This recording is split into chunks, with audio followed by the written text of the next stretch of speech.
Thank you, I guess, I replied. And I hope he does. Quite frankly, I'm hoping that he could give me a direction to go in. Maybe show me a few things. But I suppose that's me just getting caught up in martial arts. I heard that her dad is a businessman, but she hasn't spoken about what you do.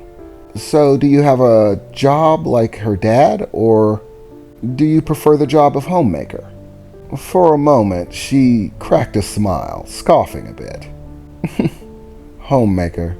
That's very quaint. No, I don't work, darling. My husband is a very powerful man, and wealthy at that. There's really no need for me to work. My job is, truthfully, my husband, and my daughter, of course. I take care of them in what ways they need. I'm beautiful for my husband, supportive for my daughter, and that's really all I need to be. Honestly, it's really all I want to be. Work is just so tedious. I'm glad I've never had to do it. I was born with a silver spoon in my mouth, and I like the taste, she said, smiling. Well, I suppose I'm keeping you up. You two are most likely on your way to see Renee's father, and you're in luck. He's most likely in his dojo right now, probably practicing away.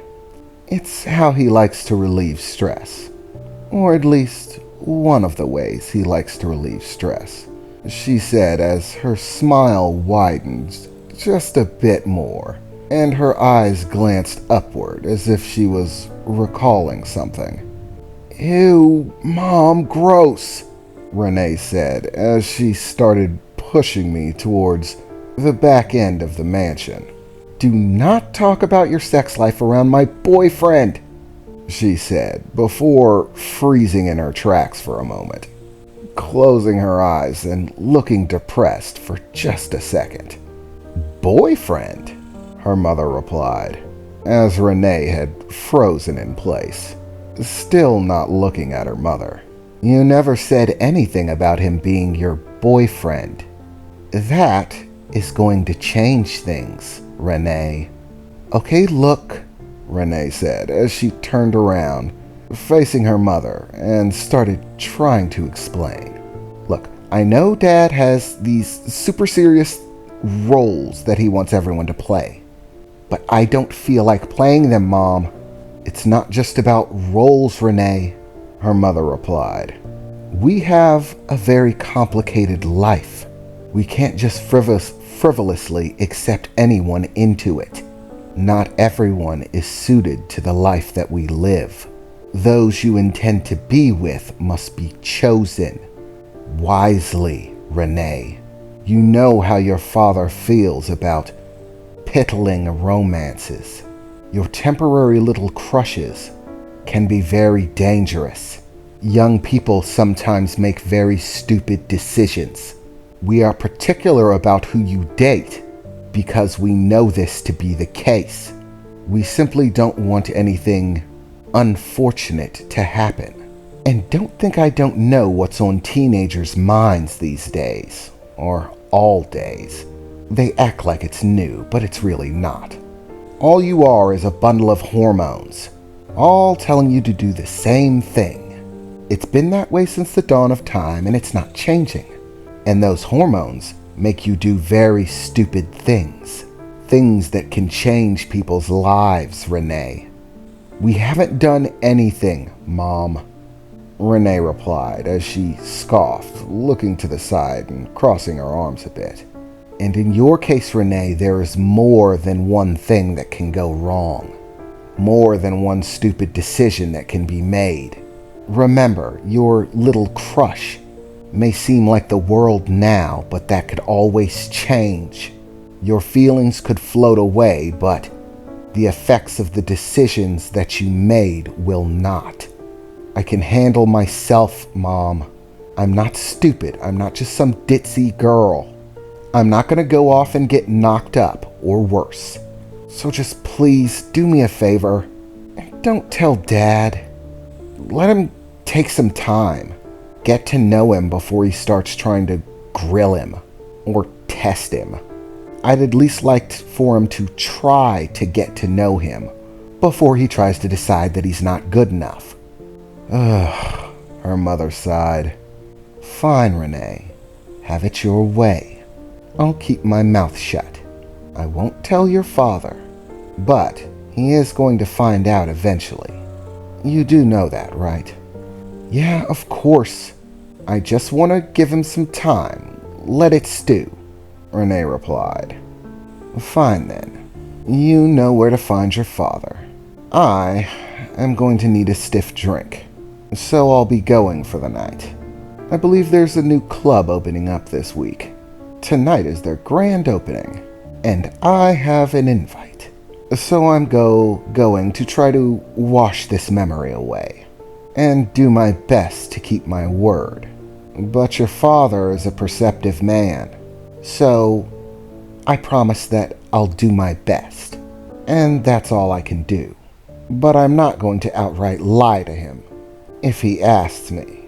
So if you're going to get to work on ingratiating him, I'd advise beginning to do it quickly, before your father sniffs it out. He does have a nose for lies. Don't say it like that, Renee said. We're not lying to him. We're just not telling him everything.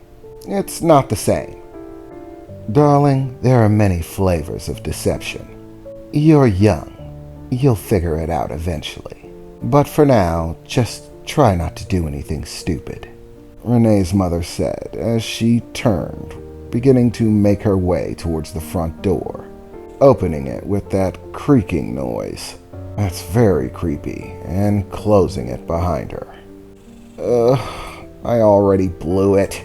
This definitely shortens the time scale on things. But hopefully, once my dad gets to know you, he won't freak out too bad, Renee said as she turned back in my direction. Okay, just stay calm, and remember to not open your mouth, like I just did. You and me dating can just stay a secret for the time being. That is, if you want to keep dating me, she said, giving me a stern expression. Yeah, I definitely want to keep dating you. Good, so you can keep your mouth shut. At least for the time being, while I soften my dad up. And hopefully we can get his opinion to change, if he gets to know you. So, I suppose we should head off. My dad's probably waiting for you. He very rarely gets to train with anyone else anymore, so I'm sure having someone who knows martial arts will put a smile on his face, which would definitely help ingratiate you. So, quick march. Let's move, she said, as she took me by the arm and started pulling me down one of the hallways. As she pulled me along, she eventually let go, and I started a gentle pace walking behind her as she guided me through. Looking around the estate, I think having it renovated actually made it creepier.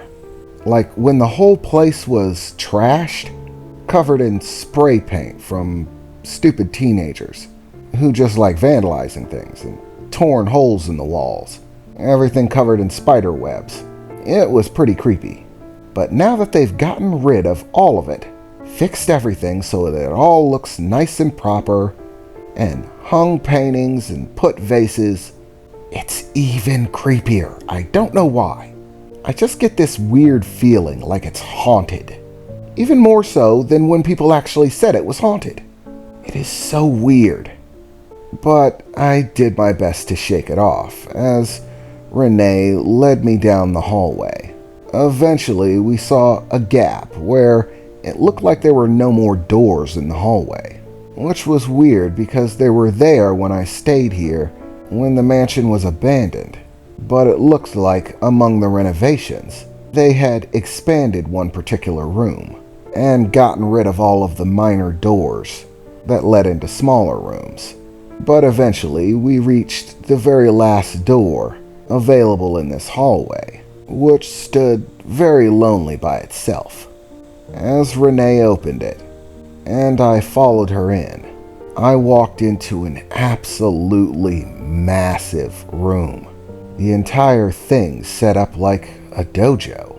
Just as she said, The entire middle section was covered with matting, padded for martial arts training, and the walls were completely lined with trophies, medals, belts of every color and variety that you could imagine from all of the different martial arts that he trained in, and a massive number of memorabilia, or antiques, all that related back to martial arts. There were old suits of samurai armor in glass. By the way they were displayed, there's no question that they were authentic, some of them even having cuts and gashes in them from combat. Old Japanese-style katanas, throwing stars, and a various number of other weaponry, all displayed in glass cases. There were old bits of scroll and parchment that looked exceptionally old, once again still in glass cases, sealed away so that they couldn't be touched. I don't even want to try to guess at what the price tag on all of this stuff would be. The chances are more than I'm ever going to make in my life. And there, standing at the center of the room, dressed in a gi, and going through some very intricate combat motions, was a fairly stout-looking man. Brown hair with some graying parts to it. A little salt and pepper action in the hair. But still a fairly good-looking guy. Practicing martial arts. But I've seen a lot of styles, and though it's clear that there's a masterful technique to his motions, his attacks and movements, it didn't look like any style that I've actually seen before. But the level of skill that he was performing them with was beyond question. There was no question. This was Renee's dad.